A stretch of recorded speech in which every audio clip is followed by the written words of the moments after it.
الله يعلم ما يسرون وما يعلنون ومنهم أميون لا يعلمون الكتاب إلا أماني وإن هم إلا يظنون فويل للذين يكتبون الكتاب بأيديهم ثم يقولون هذا من عند الله ليشتروا به ثمنا قليلا فويل لهم مما كتبت أيديهم وويل لهم مما يكسبون وقالوا لن تمسنا النار إلا أياما معدودة قل أتخذتم عند الله عهدا فلن يخلف الله عهده أم تقولون على الله ما لا تعلمون بلى من كسب سيئة وأحاطت به خطيئته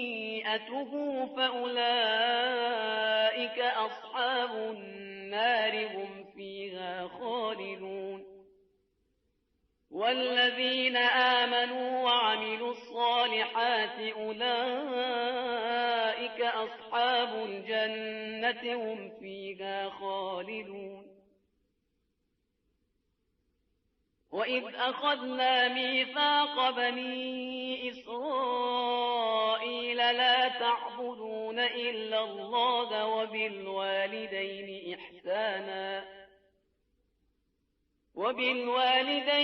إحسانا وذي القربى واليتامى والمساكين وقولوا للناس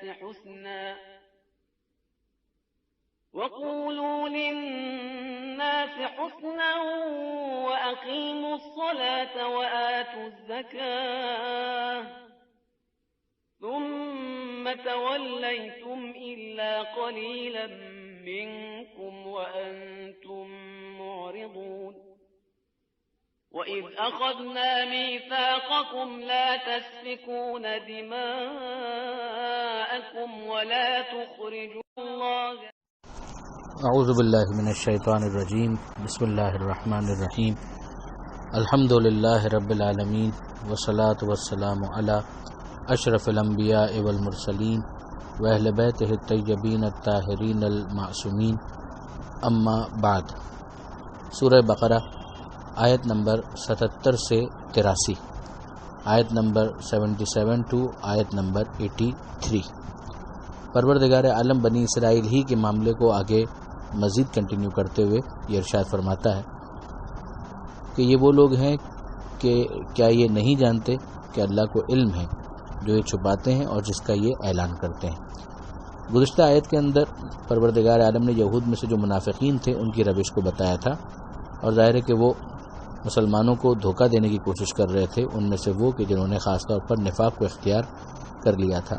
تو یہاں پر اس کو کنکلوڈ کیا جاتا ہے کہ انہیں اس بات کو جان لینا چاہیے کہ اللہ سے کچھ چھپا ہوا نہیں ہے، وہ انسانوں کو دھوکہ دے سکتے ہیں، خالق کو دھوکہ نہیں دے سکتے۔ پھر اس کے بعد پروردگار عالم نے بنی اسرائیل کے ان جوہلا کا ذکر کیا کہ جو کتاب سے صرف بلند بالا توقعات رکھتے ہیں۔ ظاہر ہے کہ اگر ایک انسان کسی دین کے اندر آتا ہے تو اپنی نجات کی امید ہی پر وہ دین کے اندر داخل ہوتا ہے کہ شاید اس کے ذریعے سے اسے آخرت میں نجات مل جائے گی۔ وہی اس کا ایمان جب مستحکم ہو جاتا ہے تو اس کے بعد اس سے اس کے عملی تقاضوں پر پورا اترنے کی ڈیمانڈ کی جاتی ہے۔ مگر یہاں پر جن افراد کی مذمت کی جا رہی ہے وہ صرف بلند بالا توقعات کہ بس ہم یہاں پر داخل ہو جائیں اور شناختی کارڈ جیسی انفارمیشن ہماری جو ہوتی ہے اس کے اندر اس دین سے وابستگی تحریر کر دی جائے تو پھر ہم یقیناً سیلویشن حاصل کر لیں گے، نجات حاصل کر لیں گے۔ ظاہر ہے کہ کوئی بھی جینون دین اس چیز کو قبول نہیں کرے گا، مگر جوہلا کا طریقہ کار یہ ہوتا ہے۔ تو یہود اور نصارہ کے حوالے سے ہم دیکھتے ہیں کہ اس طرح کی چیزیں بہت زیادہ ہیں۔ مثلا عیسائیوں کا یہ عقیدہ کہ عیسیٰ علیہ السلام جو ہے وہ کروسیفائی ہو گئے اور اب اس کے بعد انہوں نے کفارہ دے دیا تمام انسانوں کے لیے، یا یہودیوں کا یہ سمجھنا کہ جو جہنم کی آگ ہے وہ ہمیں چھو بھی نہیں سکتی اور ہم تو یقیناً اللہ کے لاڈلے ہیں، اللہ کے بیٹے ہیں، نحنو ابناء اللہ، اس طرح کے جو عقائد ان کے تھے ان کی یہاں پر مذمت کی جا رہی ہے۔ اب پروردگار عالم فرماتا ہے کہ یہ لوگ کتاب سے سوائے بلند بالا توقعات کے اور کوئی چیز اور کوئی وابستگی ان کی نہیں ہوتی، یہ ان لوگوں کے خیالات ہیں۔ اور پھر پروردگار عالم نے مذمت کی ہے ان پریسٹ اور ان کے وہ جو بڑے ہیں احبار اور رہبان، ان کی بات کی کہ ان کے لیے تباہی ہے جو وہ اپنے ہاتھوں سے لکھ لیتے ہیں اور اس کے بعد کہتے ہیں کہ یہ اللہ کی طرف سے، ظاہر یہ تحریف ہے اور اس کا مقصد یہی ہوتا ہے کہ اس کے ذریعے سے وہ کچھ مال حاصل کر لیں، دنیاوی مفاد اپنے حاصل کر لیں۔ تو پروردگار فرماتا ہے کہ جو تحریر ان کی ہے اس پر بھی تباہی اور بربادی، ویل، اور جو وہ کما رہے ہیں اس کے لیے بھی وائے ہو، اس کے لیے بھی تباہی اور بربادی ہے۔ تو ابھی ہم دیکھتے ہیں کہ جو عوام ہے، عوام میں سے بھی جوہلا کا گروہ ہے اور جو ان کے بڑے ہیں، جو ان کے علماء ہیں، وہ بھی یہ حرکت کر رہے ہیں۔ اور پھر پروردگار عالم نے ان جوہلا کے ان بلند بالا توقعات میں سے ایک کو یہاں پر تحریر بھی کر دیا، اور وہ وہی ہے کہ جس کی طرف ابھی ہم نے اشارہ کیا کہ جہنم کی آگ ہمیں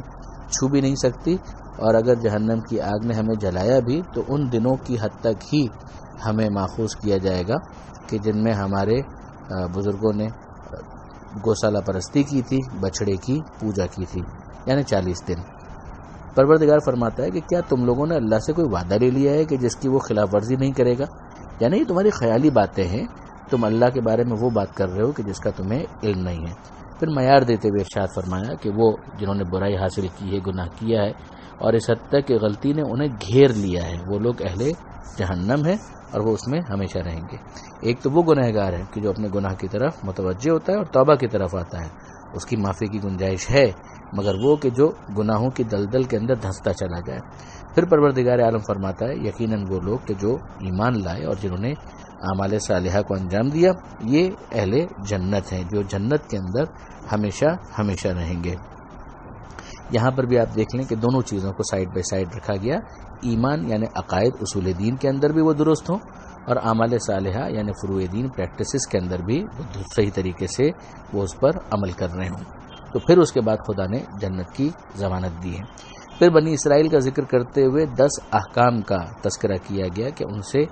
10 وعدے لیے گئے تھے، ان میں سے 8 وعدے جو ہیں وہ اسی صفحے پر بیان ہوئے ہیں، اور 2 صفحے جو ہیں 2 وعدے جو ہیں ان کا تعلق اگلے صفحے کے اوپر آئے گا، مگر یہاں پر ہم اجمالاً عرض کر دیں کہ پروردگار عالم نے جن وعدوں کا ذکر کیا ہے ان میں پہلا توحید کا ہے کہ عبادت ہوگی تو صرف اور صرف اللہ کی، اور والدین کے ساتھ اچھا سلوک ہوگا، رشتہ داروں کے ساتھ بھی اچھا سلوک ہوگا، یتیموں کے ساتھ بھی اچھا سلوک ہوگا، مسکینوں کے ساتھ یعنی فقیر جو اور زیادہ سختی کے اندر زندگی گزار رہے ہوں ان کے ساتھ بھی اچھا سلوک ہوگا۔ پھر ان سے یہ بھی کہا گیا کہ لوگوں سے جب بات کرو تو اچھے انداز سے بات کرو، یعنی خوش گفتار ہونا، انسان کا گفتگو کے اندر اچھا انداز اختیار کرنا۔ ایک ہوتا ہے کہ گفتگو سے ہی لگتا ہے کہ جیسے کوئی لٹ لے کر پیچھے پڑ گیا، اور ایک ہے کہ نہیں، گفتگو ایسی ہے کہ جس کے اندر شیرینی ہے۔ پھر اس کے بعد کہا گیا کہ نماز قائم کرو گے، زکوٰۃ ادا کرو گے، اور پھر پروردگار عالم نے ان کے مزاج کو بتایا، مگر پھر تم نے کیا کیا، تم نے پھر منہ پھیر لیا سوائے کچھ افراد کے، یعنی ایک مائنورٹی، ایک کم چھوٹا گروہ تو یقیناً ایسا تھا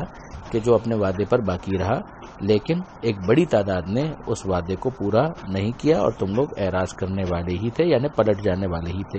ہم پہلے بھی دیکھ چکے ہیں کہ کئی جگہوں پر میثاق اور عہد کا تذکرہ آیا اور اس کی پاسداری کرنے کو اپریشیٹ کیا گیا اور اس کے توڑنے کی مذمت کی گئی۔ تو یہاں پر پروردگار عالم نے ان وعدوں کا ذکر کیا۔ اب یہ جو 8 وعدے ہیں، ان کے بعد 2 مزید وعدے ہیں کہ جو آگے آئیں گے، ان میں سے ایک یہ تھا اور اس کی اہمیت کی وجہ سے الگ سے اس کو بیان بھی کیا گیا ہے، یعنی میثاق کے لفظ کی تکرار کی گئی، اور وہ یہ کہ تم